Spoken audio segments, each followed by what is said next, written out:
এখন এসছি আমি আমার সেকেন্ড বাড়িতে, আর বাইরে বৃষ্টিও পড়ছে। চিকেন নিয়ে এসেছিলাম, চিকেনটা এখন ধুয়ে পরিষ্কার করে নিলাম। বৃষ্টির মধ্যে একটু ছাদে এলাম।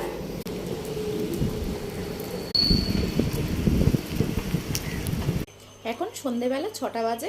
এখন মামনি তাই চুরমুর নিয়ে এসছে, চুরমুর আর ফুচকা নিয়ে এসছে, এগুলো এখন খাবো।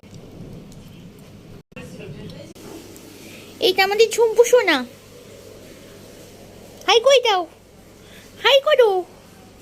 এখন সন্ধেবেলায় খাওয়ার জন্য একটু ক্রিপসি চিকেন ভাজছিলাম।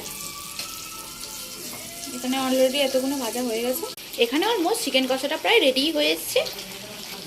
খাওয়ার সময় ভাত আর মাংস ক্লিপটা নিতে একদম ভুলে গেছিলাম।